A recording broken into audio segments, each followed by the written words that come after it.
आजीकडनं आम्ही माहिती घेतल्यानंतर तुमच्याकडे विवंचनेत त्या ठिकाणी म्हटलं जवळ प्रत्यक्ष भेट घेऊया, ही अवस्था आहे बघा. हे वस्तुस्थिती ही डोळ्यातले अश्रू बोलताय. काय असेल, कोण देईल या आजोबांना धीर?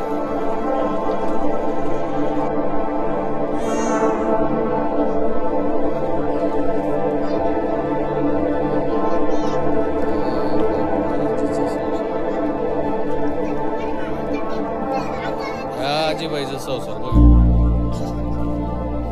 आमच्या आजीबाईचा संसार बघा. काय बाबा तुमचं नाव?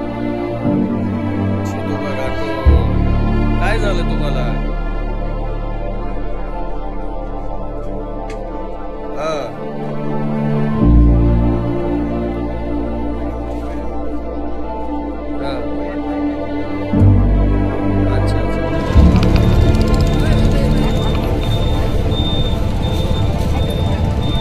व्याजाने पैसे काढले आजीबाईने, मुसलवारीने दोन काहीतरी दे बाबा मला भाजीपाला आणायला. ही 20 रुपये शेकडा व्याजाने पैसे आणले आजीने, 20 व्याजाने पैसे आणले आजीबाईने आणि तिचा भाजीपाला उचलून नेला बघा.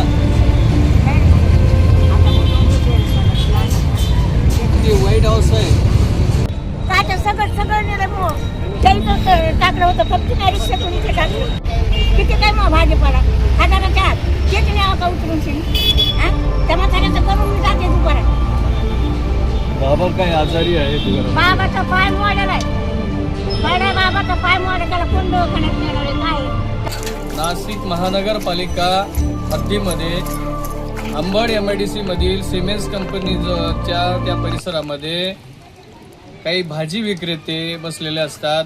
त्यांचा रोजंदारीचा उदरनिर्वाहाचं साधन ते त्या भाजीपाल्याच्या निमित्ताने 2 पैसे ते भाजीपाला विक्री झाल्यानंतर आपला परिवाराचा उदरनिर्वाह होईल असं त्यांचं एक चरितार्थाचं ते दैनंदिन रुटीन त्यांचं असतं.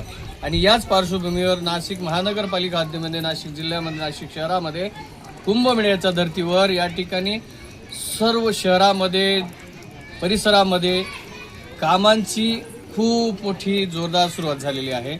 आणि अशा या पार्श्वभूमीवर रस्त्यांची वाताहत झालेली आहे. रस्ते बनवत आहेत, काही ठिकाणी बंद झाले, काही ठिकाणी अडचणी निर्माण होत आहेत. मग एका कंपनीच्या काही परिसरामध्येच हे काही भाजीपाला घेऊन बसलेले होते आणि त्याच प्रसंगी अतिक्रमणाची कारवाई झाली. नाशिक महानगरपालिकेच्या सिडको विभागीय कार्यालयामार्फत अतिक्रमण विभागामार्फत कारवाई करण्यात आली आणि त्याच वेळी त्या भाजीपाल्यांच्या ज्या काही भाजीपाला विक्रीसाठी बसलेले होते त्याच्यामध्ये एक आजीबाई देखील होत्या.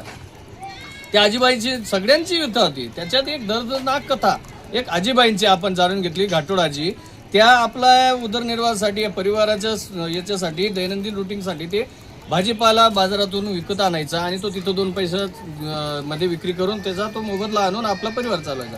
त्यांच्या पाठीमागे या ठिकाणी आजोबा आपण बघतोय. या आजोबांची भेट घेतली. इतकी दयनीय अवस्था. त्या आजीबाईंचं ज्यावेळेस त्यांचा भाजीपाला अतिक्रमण मोहीम आली, अतिक्रमण विभागाने ज्यावेळेस कारवाई आली त्या ठिकाणी कारवाई करण्यासाठी त्या कर्मचाऱ्यांनी आजीबाईचा भाजीपाला उचलून नेला. आजीबाई विनंत्या करते की माझा भाजीपाला देऊन टाका बाबा, हो मी निघून जाते इथून. परंतु त्या कर्मचाऱ्यांना कुठेही आजीबाईचं दुःख दिसून आलं नाही.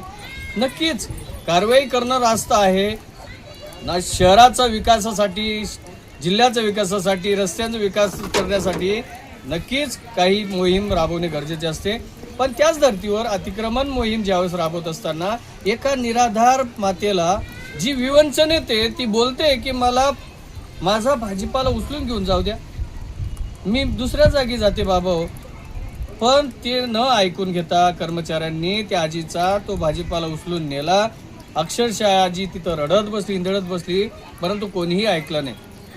त्याच पार्श्वभूमीवर कांदे सुप्रभात न्यूजच्या माध्यमातून आपण बरेच वृत्तप्रसारण केलं गेल्या 3-4 दिवसापासून, परंतु त्यावर कुठल्याही प्रशासनाने नाही, ना कुठल्या नेत्याने नाही, कुठल्याही लोकप्रतिनिधीने कोणीही आजपर्यंत दखल घेतली नाही. तर त्याच पार्श्वभूमीवर आपण थोडक्यात आजीबाईंकडनं जाणून घेतलेलं होतं का काय विवंचना आहे. आजीबाईंनी सांगितलं होतं की या ठिकाणी अशा पद्धतीने माझ्या म्हाताऱ्या नवऱ्याचं पाय मोडलेला आहे आणि मी ते विवंचनेत असताना देखील मला त्यांनी अशा दुःख दिलं. तर ते खूप घटना गंभीर आहे. आपण बघू शकतो अशा प्रकारे या बाबांचं बाबा त्या दिवशी आजीबाईंचं ते भाजीपाला आपण घेऊन गेले ते लोक, बरं का.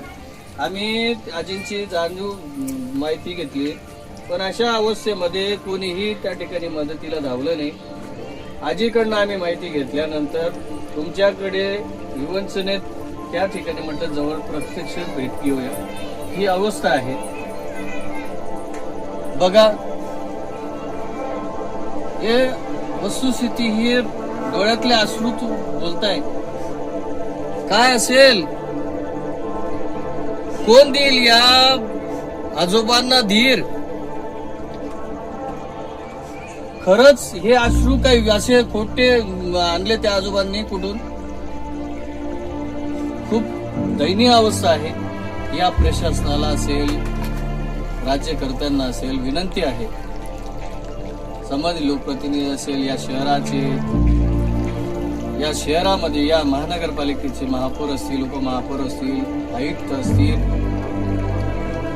संपूर्ण प्रशासन असेल, सर्वांना विनंती आहे का ह्या खानदेश सुपरफास्ट न्यूजचं वृत्त प्रसारण झाल्यानंतर गेल्या 4-5 दिवसात कोणतरी दखल घेईल, परंतु कुठेही दखल घेतली गेली.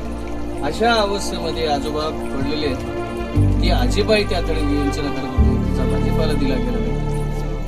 नक्कीच हे प्रशासनाला पुन्हा विनंती आहे की त्या आजीबाईची दखल घेतली गेली पाहिजे. ज्या कर्मचाऱ्यांनी आजीचा ते काही भाजीपाला घेतला असेल त्याची भर परतावा त्यांनी नक्कीच दिला गेला पाहिजे. आणि या बाबांची भेट घेऊन कशा पद्धतीने पुढील या ठिकाणी ते प्रशासन, त्यांचा प्रति देखील माणूसच आहे, त्यांना देखील कशी या ठिकाणी गांभीर्य घेतात हे देखील बघणं तितकंच महत्त्वाचं. बघू शकता आजोबांच्या डोळ्यातले अश्रू मित्रांनो, ही खूप दयनीय अवस्था. Camera person Rajdeep Shinde sir.